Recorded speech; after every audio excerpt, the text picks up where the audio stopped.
إن الحمد لله كفى وسلام على عباده الذين اصطفى أما بعد. محترم سامعین و ناظرین، آج ہم جس نازک اور ہنگامہ خیز دور سے گزر رہے ہیں وہ کسی تعارف کا محتاج نہیں. اگر آپ نگاہیں اٹھا کر دیکھیں تو آپ دیکھیں گے کہ عالمی سطح پر پوری دنیا کی باطل طاقتیں، اسلام دشمن عناصر، غیر مسلم قوتیں امت مسلمہ پر اس طرح یکجا ہو کر ٹوٹ پڑی ہے گویا کہ نبی اکرم صلی اللہ علیہ وسلم کے فرمان کے مطابق بھوکے لوگ کھانے کے دسترخوان پر ٹوٹ پڑتے. ان کی سازشیں واضح ہیں، ان کے حملے آیا ہیں، ان کا حتمی ہدف صرف اور صرف اس امت کی روح اور اس کا ایمان، اس کی وحدت ہے. ہر طرف افراتفری ہے، مسائل کے انبار ہیں، ذہن الجھے ہوئے ہیں. ایک ایسا بلا خیز طوفان ہمارے سامنے کھڑا ہے جو ہماری تاریخ کو، ہمارے اقدار کو، ہماری تہذیب کو، ہمارے اخلاق کو اور سب سے بڑھ کر ہمارے ایمان کو اکھاڑ کر بہا لے جانا چاہتا. یہ طوفان امت کو دو محاذوں میں تقسیم کر رہا ہے. پہلا محاذ ایمان والوں کا ہے. یہ وہ نفوس ہے جو آج بھی اللہ کی رسی کو مضبوطی سے تھامے ہوئے ہیں اور ہر آزمائش میں وہ ثابت قدم ہیں اور اسلام پر ڈٹے ہوئے ہیں. ان کی زبانوں پر اللہ کا ذکر، ان کی نگاہوں میں آخرت کا تصور ہے. اس کے برعکس دوسرا محاذ منافقین کا ہے. یہ وہ لوگ ہیں جن کے دلوں میں ایمان کا ذرہ نہیں بلکہ نفاق کی گہرائی ہے. یہ موجودہ مشکل وقت کو اپنے دنیاوی مفاد کے خاطر کفار کے قدموں میں گرنے کا موقع سمجھتے ہیں. یہ امت کے لیے بیرونی دشمن سے کہیں زیادہ خطرناک ثابت ہو رہے ہیں. ایسے پرفتن اور آزمائشی دور میں ہر مسلمان کے دل میں ایک سوال تیر کی طرح پیوست ہوتا ہے کہ آخر ہر طرف طوفان ہے تو ہم کدھر جائیں، کہاں پر ہم محفوظ. حالات آتے ہیں تو ہمیں بہت سے نظریات میں، بہت ساری خیالی تخیلات میں اپنی حفاظت نظر آنے لگتی ہے. بسا اوقات ہم ان کی طرف کھینچے چلے جاتے ہیں. ہم سمجھتے ہیں فلاں راستے پر، فلاں نظریے میں ہماری حفاظت ہے، لیکن وہ محض نظر کا دھوکہ ہوتا ہے. آج ایسی تمام تصوراتی پناہ گاہوں کا جائزہ لیں گے. مشکل وقت میں جس پہلی غلطی کا ہم شکار ہوتے ہیں وہ یہ کہ کفر کے سامنے، دشمن کے سامنے ہتھیار ڈال دینے میں اور ان کے سامنے سر جھکا دینے میں اور اپنی آئیڈینٹی کو مسخ کر دینے میں، اپنے اسلامی شناخت کو مٹا دینے میں اور ان کے رنگ میں رنگ جانے میں، اس کو ہم اپنی حفاظت سمجھتے ہیں. امن و سلامتی اور حقیقی حفاظت اس پرچم کے تلے کبھی نہیں ہو سکتی جو دشمنوں کے منصوبوں کی تکمیل کرے. حفاظت وہاں نہیں جہاں ہم جینے کی ادنا ترین سطح پر آ کر زندگی کی بھیک مانگیں. یہ سب ظلم سے صلح اور اس سے خاموش سمجھوتے ہیں جس کے ادنا ترین حد کے قریب بھی جانے سے ہمارا رب ہمیں منع فرماتا ہے. وَلَا تَرْكَنُوا إِلَى الَّذِينَ ظَلَمُوا فَتَمَسَّكُمُ النَّارُ وَمَا لَكُم مِّن دُونِ اللَّهِ مِنْ أَوْلِيَاءَ ثُمَّ لَا تُنصَرُونَ. تم ظالموں کی طرف ذرا بھی نہ جھکنا ورنہ تمہیں جہنم کی آگ کا ایندھن بننا پڑے گا اور اللہ سبحانہ و تعالیٰ کے علاوہ تمہارا کوئی مددگار نہیں ہوگا اور نہ ہی تمہیں کسی طرف سے مدد پہنچے گی. اللہ سبحانہ و تعالیٰ ایسے کمزور دل لوگوں کے بارے میں بھی واضح طور پر بیان کر دیا جو حالات کو دیکھ کر، خطرات کو دیکھ کر، مشکلات کو دیکھ کر راستہ بدل لیتے ہیں اور وہ کفر کے کیمپ میں داخل ہونے کے لیے بےتاب ہوتے ہیں. فَتَرَى الَّذِينَ فِي قُلُوبِهِم مَّرَضٌ يُسَارِعُونَ فِيهِمْ يَقُولُونَ. تم دیکھو گے وہ لوگ جن کے دلوں میں نفاق کی بیماری ہوتی ہے اور وہ اس میں دوڑ دھوپ کرتے ہیں. وہ کہتے ہیں یقولون نخشى ان تصیبنا دائرہ، ہمیں تو بس اس بات کا ڈر ہے کہ ہم کسی مصیبت کے چکر میں پھنس نہ جائیں۔ فَعَسَى اللَّهُ أَن يَأْتِيَ بِالْفَتْحِ، بہت جلد اللہ سبحانہ و تعالی اہل ایمان کو فتح عطا فرمائے گا۔ او امرا من عندی، یا اللہ سبحانہ و تعالی اپنے پاس سے کوئی ایسا معاملہ ظاہر کرے گا فَيُصْبِحُ عَلَى مَا أَسَرُّوا فِي أَنفُسِهِمْ نَادِمُونَ، کہ یہ لوگ جو اپنے دلوں میں نفاق کو چھپائے ہوئے ہوتے ہیں وہ اس پر شرمندہ ہوں گے۔ یہاں لفظ عسیٰ کا جو استعمال ہے وہ امید کے معنی میں نہیں ہے بلکہ قطعی طور کے لیے ہے، بات کو یقینی بنانے کے لیے ہے کہ اللہ سبحانہ و تعالی اہل ایمان کو ضرور بالضرور فتح عطا فرمائے گا، یا اپنے پاس سے ایسا کوئی معاملہ ظاہر کرے گا کہ یہ لوگ جن کے دلوں میں نفاق ہے، جو اپنے دلوں میں نفاق کو چھپائے ہوئے ہیں، وہ اس پر شرمندہ ہوں گے۔ انہیں پتہ چل جائے گا کہ جس نفاق کے پیچھے وہ بھاگتے تھے وہ دراصل وہ ان کے لیے سراسر گھاٹے کا سودا تھا، اور یہ پناہ کا کوئی پناہ گاہ نہیں، یہ جہنم کا ایک راستہ ہے۔ لہذا اس سے ہر مسلمان کو اجتناب کرنا چاہیے۔ مشکل حالات میں دوسرا غلط راستہ جو اختیار کیا جاتا ہے اور وہ منافقت کا ہوتا ہے، مصالحت کا راستہ ہوتا ہے۔ یہ دوسرا راستہ جو ہے وہ سب سے زیادہ تباہ کن اور فریب کن ہے۔ منافقت کا راستہ اختیار کرنے والا یہ سمجھتا ہے کہ وہ بڑی عقل مندی دکھا رہا ہے، اس کی حکمت عملی یہ ہوتی ہے کہ ادھر بھی رہو ادھر بھی رہو۔ وہ دنیاوی مفادات کے خاطر ظالم کے ساتھ تعلقات کو بھی استوار کرتا ہے، بظاہر مسلمانوں کو بھی صف میں شامل رہنا چاہتا ہے۔ اس کی کوشش ہوتی ہے کہ وہ اس طرح سے دونوں فریقوں سے فائدہ اٹھا لے گا، کفار کے نظام سے بھی فائدہ اٹھا لے گا اور اس کا ایمان کا دعویٰ بھی سلامت رہے گا۔ لیکن یاد رکھو، دو کشتیوں کا سوار ہمیشہ ڈوبتا ہے۔ یہ ایک ایسا دلدل ہے جہاں نہ ایمان سلامت رہتا ہے، جہاں نہ دنیا حاصل ہوتی ہے۔ اور اللہ سبحانہ و تعالی نے منافقت اختیار کرنے والوں کو بارے میں فرمایا ہے، انہوں تنبیہ کر کے بتلایا ہے کہ منافق یہ سمجھتا ہے یخادعون اللہ والذین آمنوا وما یخدعون الا انفسهم وما یشعرون۔ منافق یہ سمجھتا ہے کہ وہ اللہ سبحانہ و تعالی کو اور اہل ایمان کو دھوکہ دے رہا ہے،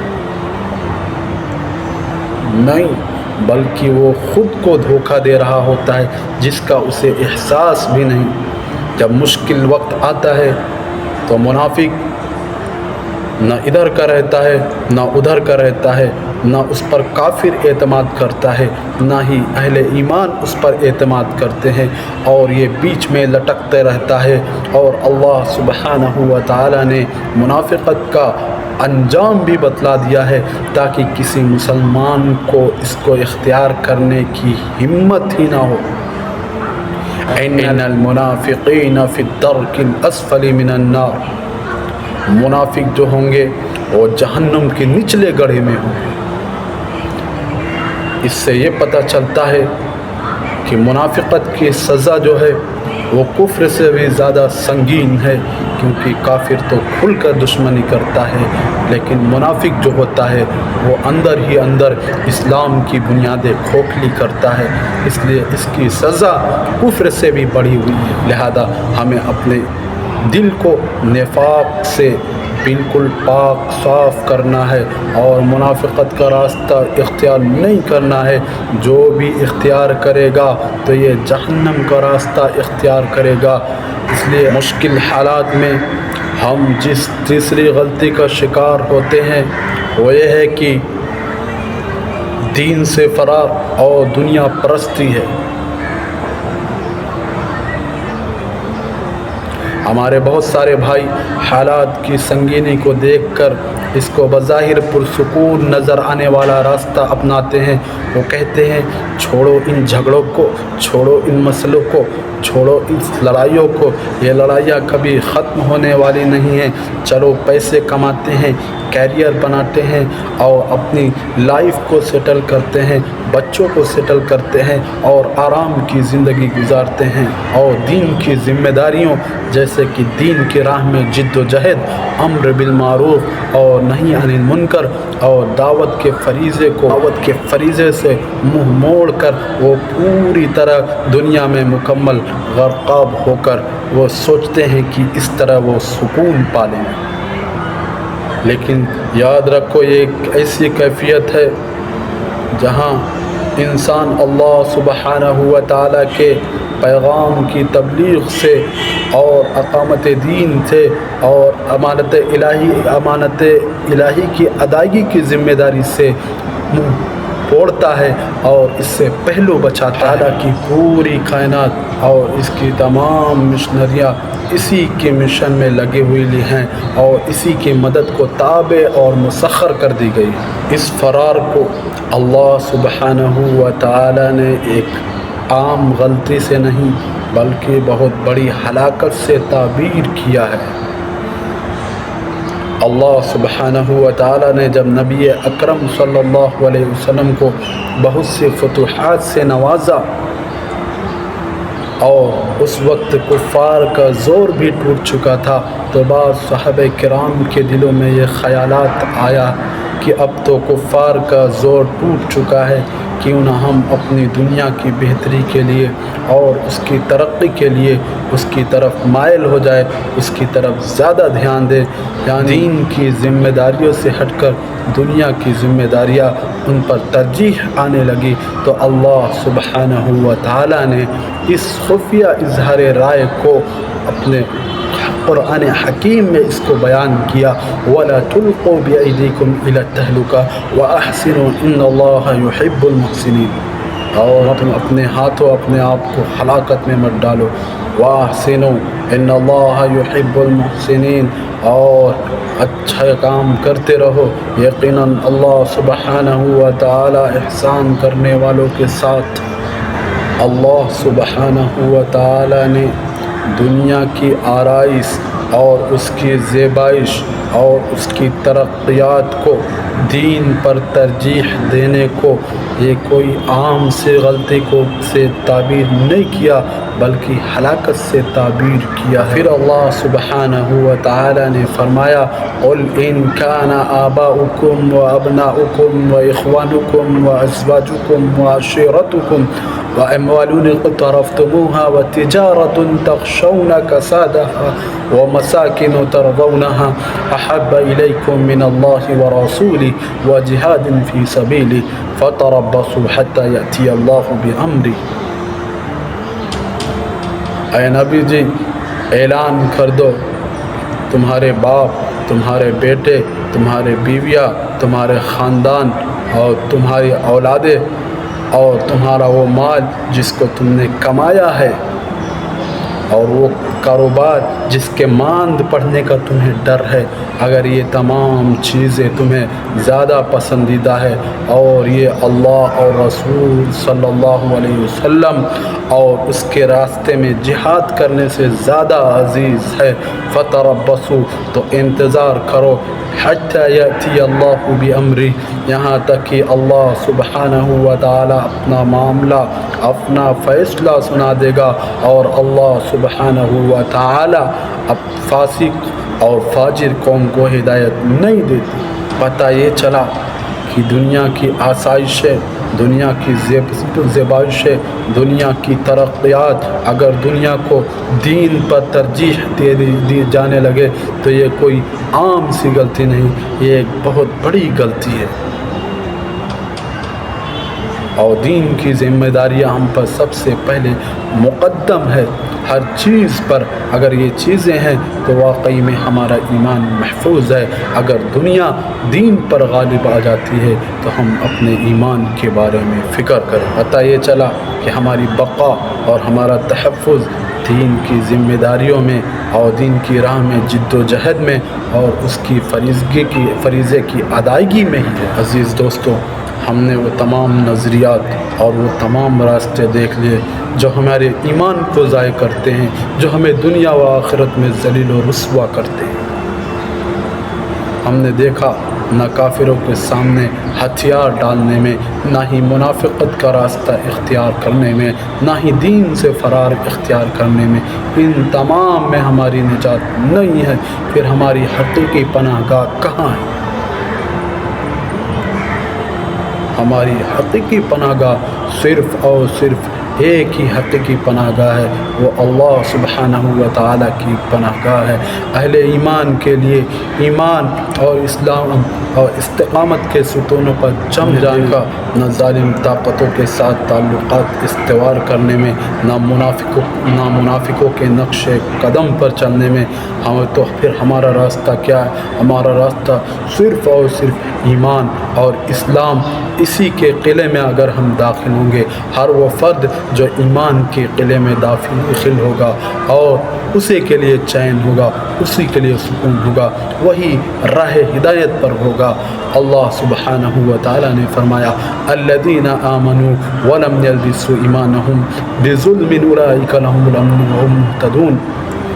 حقیقت میں امن و چین تو انہی لوگوں کے لیے ہے جنہوں نے اپنے ایمان کو ظلم سے، شرک سے، کفر سے علیحدہ کر رکھا، ان تمام بیماریوں سے اپنے ایمان کو محفوظ کر رکھا۔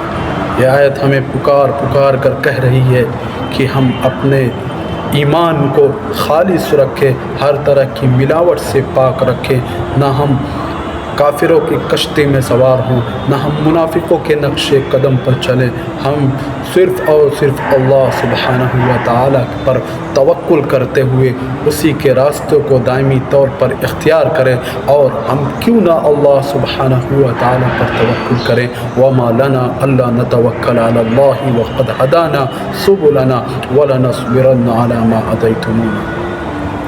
اور ہم اس ذات پر توکل کیوں نہ کریں جس نے ہمیں ہدایت کے لیے تمام راستے ہموار کیے، ہمارے لیے رہنمائی فرمائی۔ ایمان والوں کو تو صرف اور صرف اللہ رب العزت پر ہی توکل کرنا چاہیے۔ اگر ہمارا توکل اللہ سبحانہ و تعالیٰ پر ہوگا تو ہمیں کس چیز کا خوف ہوگا، کون سی بے چینی ہوگا، کون سا غم ہوگا؟ ہمیں تو بس اسی بات کا حکم دیا گیا ہے وَأُمِرْتُ أَنْ أَكُونَ مِنَ الْمُسْلِمِينَ، اور ہمیں یہ اعلان کرنا ہوگا کہ میں مسلمان ہوں، اور میرے دل کے اندر یہ آرزو بسی ہونی چاہیے توفنی مسلموں والحقنی بالصالحین، پروردگار میری وفات اسلام کی حالت میں فرما اور میرا انجام کار صالحین کے ساتھ عطا فرما۔